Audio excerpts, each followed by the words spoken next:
Today we are going to be making some soba noodles. The presentation could definitely do with a bit of work. But other than that, I do think the flavor and everything else is pretty good. Anyway, let's get into the video.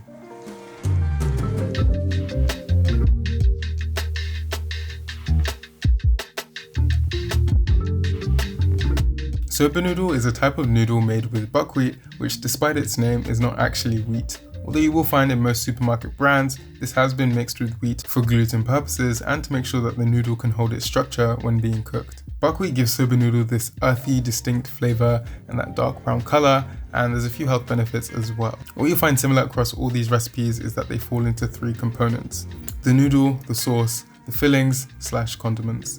And by changing different things like the temperature, the volume, whether or not you want to keep the ingredients separate, there's a lot of room to play around with and create something unique to your own taste buds. In this video, I'm going to cook a couple of recipes and outline the blueprints, and hopefully you can kind of use that to come up with something for yourself. We'll start with the cold recipe first, and this recipe is inspired by the Japanese zaru soba and also a recipe from Serious Eats. We'll start off with the dipping sauce, in which we want to combine 1 1/4 to 1/4 to 1/5 ratio of dashi to soy sauce to mirin, respectively. And you can also play around with the ratios to suit your own taste buds. Anyway, soy sauce, mirin, fairly straightforward, but dashi, I kind of wanted to make it from scratch. The ingredients are kombu or dried kelp and bonito flakes, and hopefully we'll end up with a clean tasting broth that has a delectable umami flavor. What was interesting for me was finding out that this white substance on the kelp is where some of that umami flavor comes from, so make sure if you are cleaning your kelp, you don't get rid of that. Anyway, combine your kombu into a pot with water and heat it until you see very small bubbles float to the top, and do this for about 10 minutes, removing your pot from the heat when necessary to prevent it from fully simmering or boiling completely. The reason we make sure it never fully simmers or boils is because doing so causes the kombu to get slimy and ruins the texture and flavor of your dashi.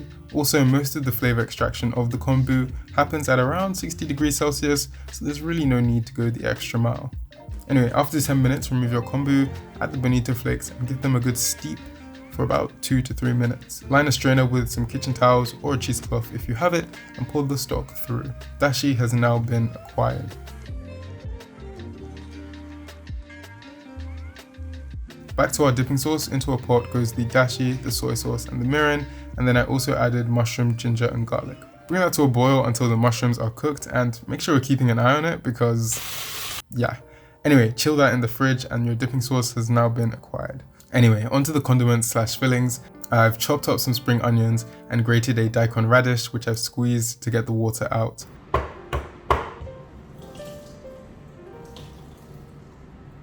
Then time for the noodles. Bring a pot of water to boil, add your soba noodles and cook for 4 minutes or according to your packet's instructions. Once done, immediately drain and rinse with cold water to prevent the noodles from cooking any further.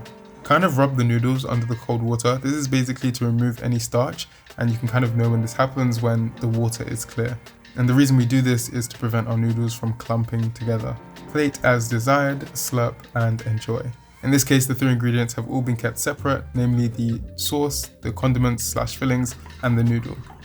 And it's also been kept at a cold temperature.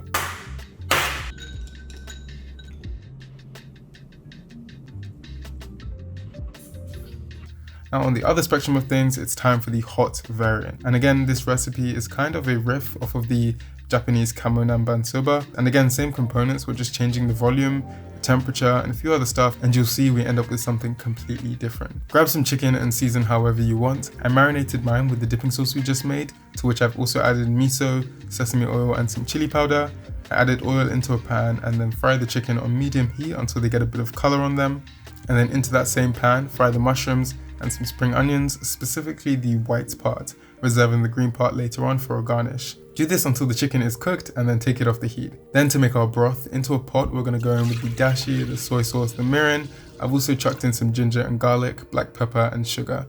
Bring it all to a boil, and side note, I don't really have the ratios to give you. I was kind of adjusting to taste the entire time, but I will say that the dashi makes up most of the volume of this broth. Also, my goal for this broth was to kind of get something that was clean tasting but also packed some pretty nice flavor.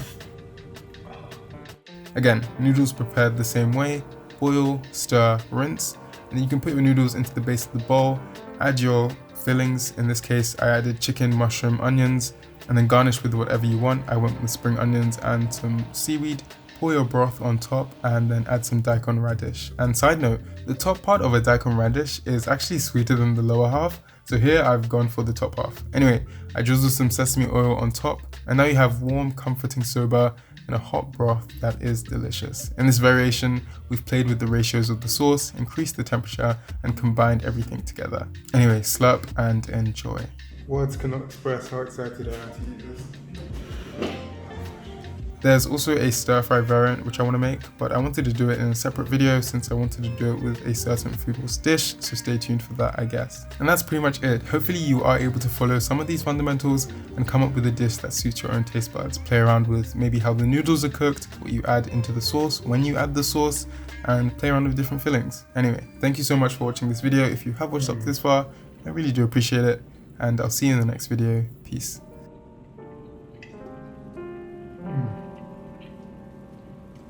That's good. That's really delicious.